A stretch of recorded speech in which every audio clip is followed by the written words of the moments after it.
basically to. Arif Ahmed, I am mainly a data scientist working in Arctic University of Norway. And last few talks, we have already seen that the COVID-19 mean the analysis of data is very much important in terms of predicting so many things. So, so what we can predict? We can predict the outbreak. I mean, if we can predict the wave, first wave or second wave, in early, then what we can do? We can take a measure. We can change our policies or whatever we can do.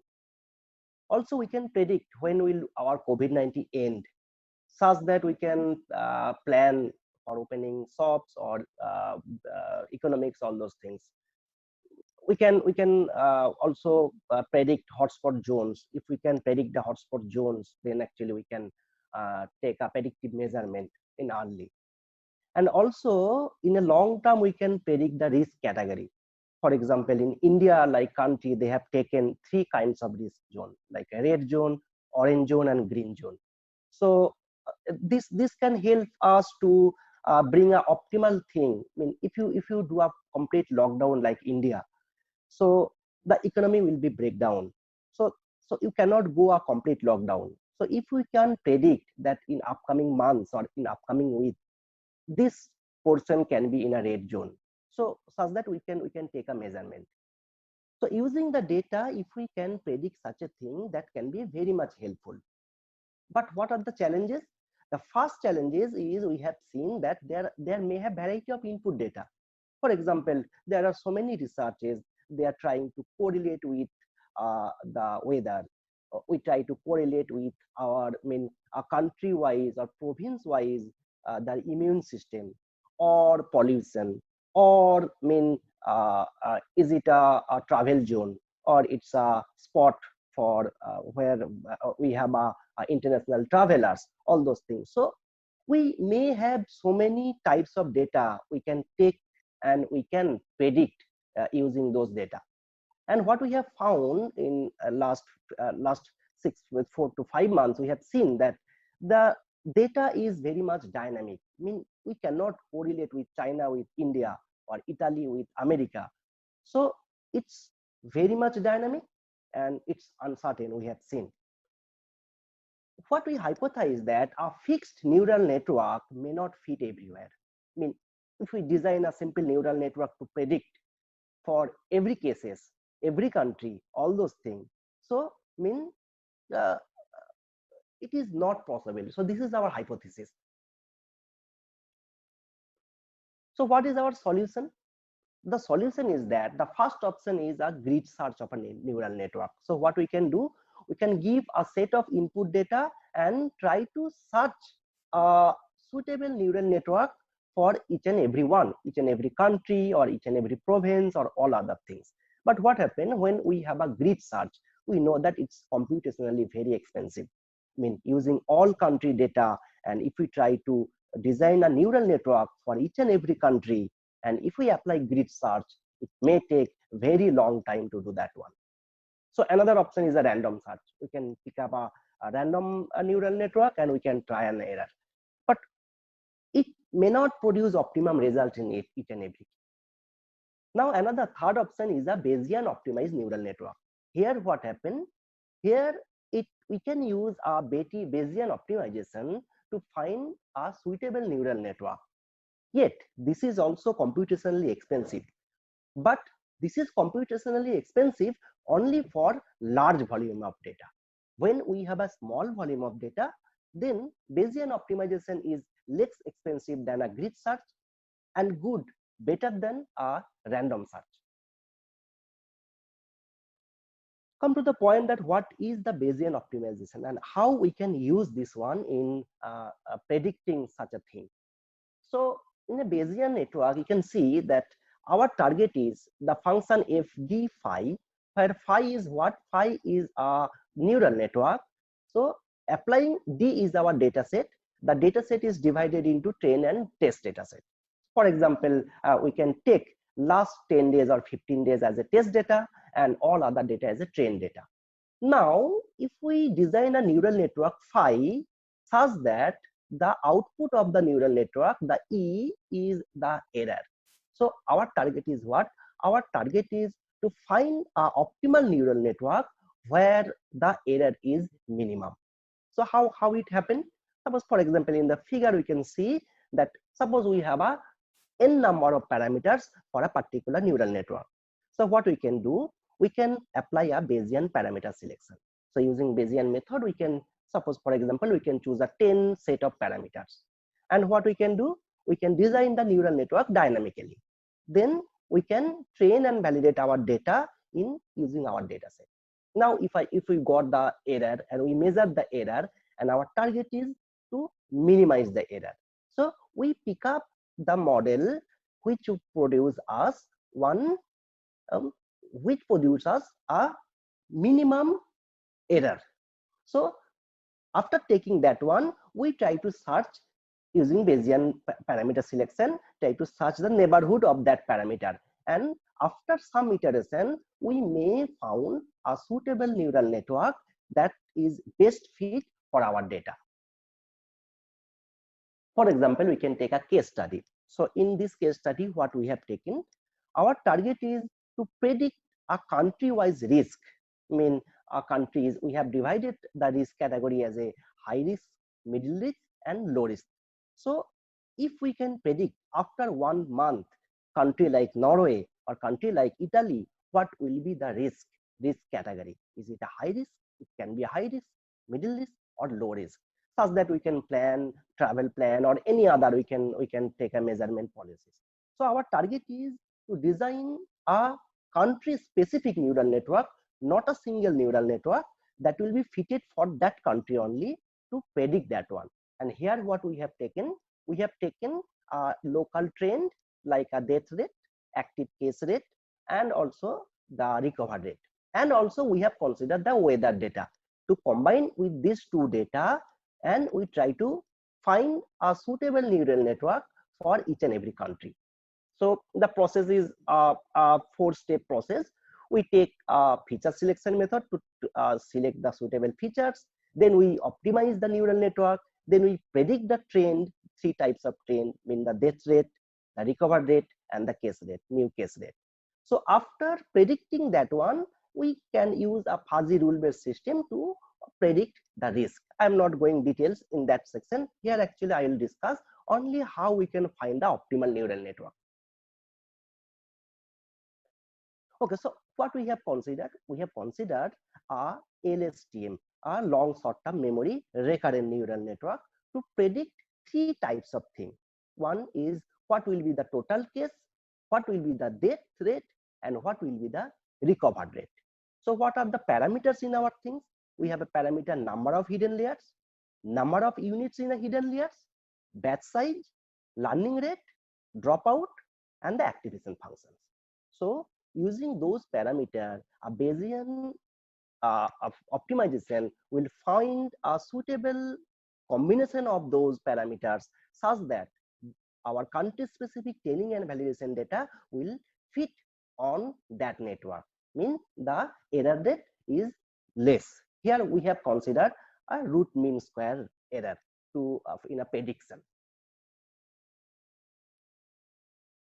So we can find that this is a case study in China. So what we have taken up to 5th April. We have taken the data for training, and 10 days mean up to 5 to 15 April for the validation purpose, and try to fit the neural network. So the figure A, we can see that the minimum error rate after iteration. We can see that Bayesian optimization quickly find the optimal neural network such that the error, root mean square error, is minimum. In that case, figure B, we can see the loss function is optimized here, that is 0.008, and we have also found that number of hidden layer is 170 hidden nodes per layer is optimized here, and we can see that it is not searching entirely space, but it try to search in a neighborhood where it find the minimum one. And the batch size is also, you can see the batch size is also 2 batch size is optimum here for the said neural network. So in China, what happened? we found that two number of hidden layers, 178 hidden nodes each layer, and batch size is 1 and dropout is 0, and the learning rate is 0.008, and ReLU activation layer is suitable. But what we found that this is not fixed for each and every country. For each and every country, we have to optimize that neural network such that it will produce a best result. So after designing the neural network, we can see that in epochs, it's really converging the training and testing, and we can say that it is not actually overfitting or underfitting. It is converging in a good manner, and also we have seen the total active case is also, the prediction is nearly good compared to other one also. So in a final prediction, here in a previous slide, what we have seen, we have trained the neural network using the active cases. So active cases is nothing but total cases minus death and minus recovered. So here actually our final target is to predict these three individually. So we can find that it can easily predict in a good manner if we have trained using the only validate using the last 10 days and train rest of the data. Actually we can predict as in a good manner. So now after we have analyzed 178 country specific data, and we found that yes, our hypothesis is true, that a single neural network is not suitable. Sorry. A single neural network is not suitable for each and everyone, but we can see that the learning rate is also it's not same for each and every data. The number of layer is also not same for each and every data. But we found that we do not need a deep neural network. A 2 to 4 number of layer is sufficient for predicting all those things. And also we have found that number of hidden node is also not same for each and every one. But we found that 140 to 170 is suitable choice of hidden nodes per unit is good for this kind of prediction. And also we found that a batch size of 3 to 6 is also good for this kind of prediction. So now we have also compared to provide to prove the hypothesis. We have also provide some comparison, like for example, in a linear regression or lasso linear regression, also different kind of neural network. And we found that if we have uh, uh, if we have this kind of thing, mean a Bayesian neural network plus weather data, we found that this is good for predicting compared to all other this four kind of things. So if you want to know in details of the work, you can go in our archive. It's going to be published in already submitted in journal, and also it is in archive. So you can go through this paper, and if you have any query, you can mail me or any other co-authors of this paper. Thank you very much.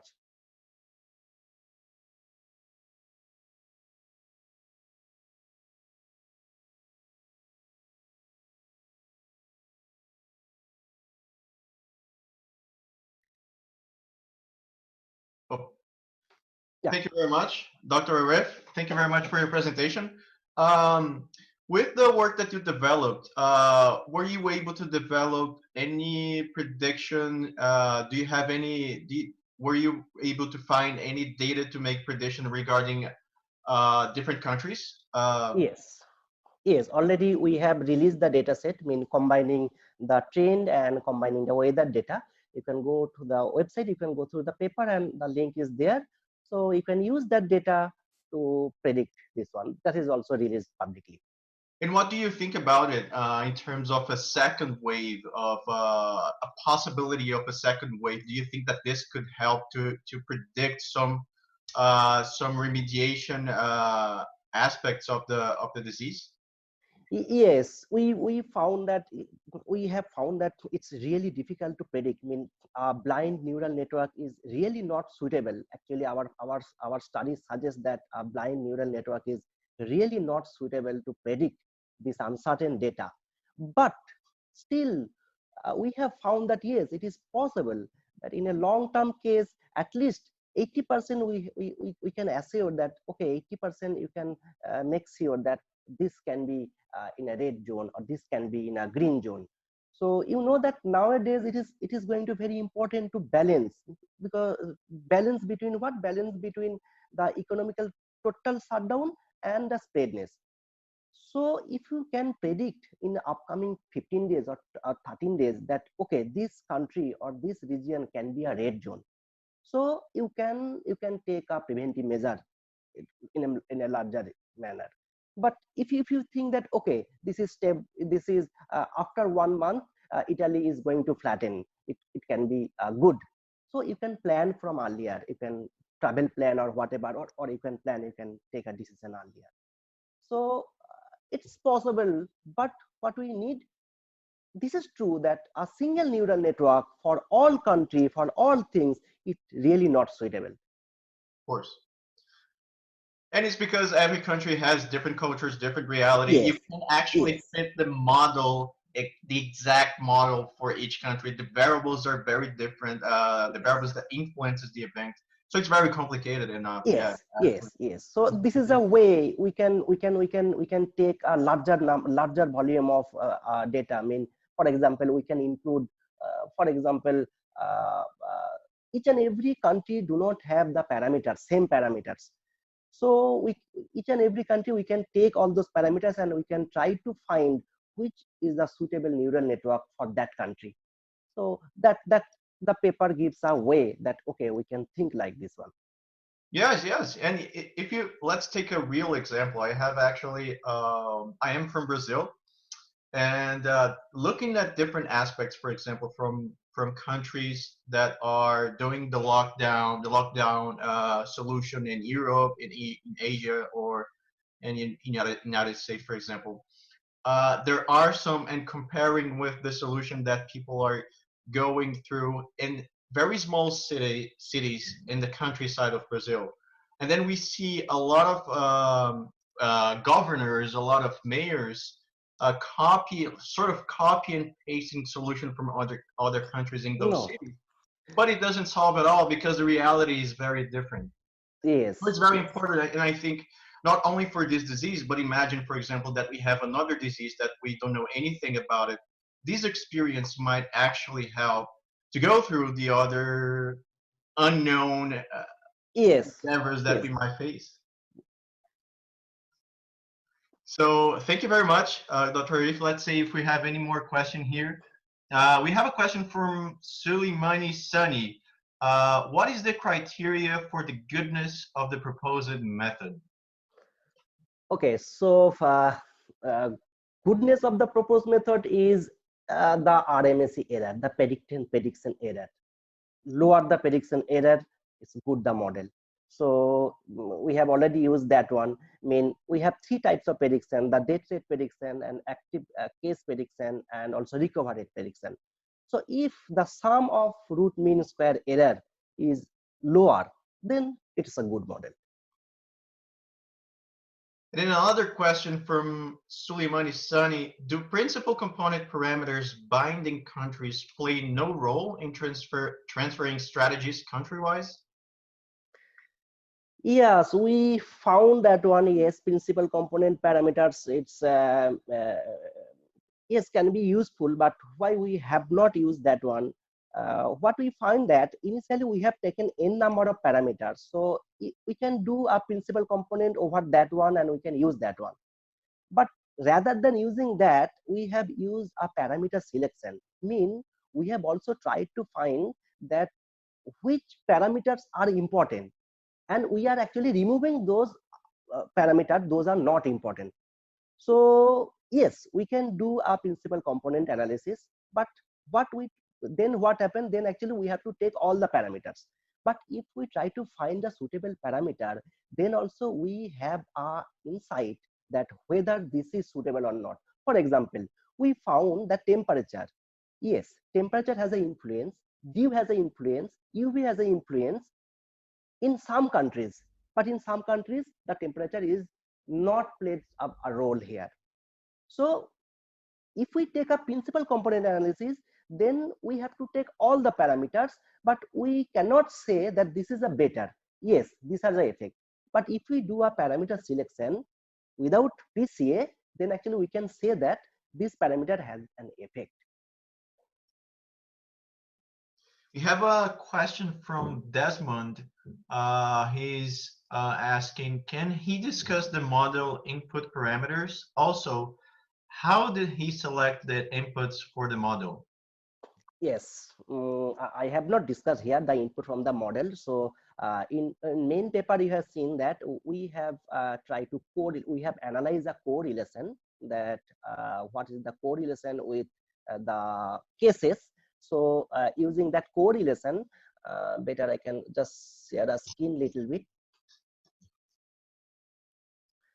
So what I found that in the main paper, what we have done, we have actually tried to find a correlation. So we have predicted the active case, and we have seen that yes, in an active case it is a 100% correlate with that one. And also we try to find that in a country specific which parameters are mainly correlate. So actually we are calculating the correlation coefficient to find that suitable. For example, this is in all cases we can see that ozone, mean ozone has a effect. We have found that one. Perceptron mean has an effect, humidity has an effect, but something like a uv do not have much effect. Minimum temperature also we do not have much effect. So here what we have seen, we have tried to correlate with the active case with each and every parameter and try to find out which one is the best parameter for that prediction.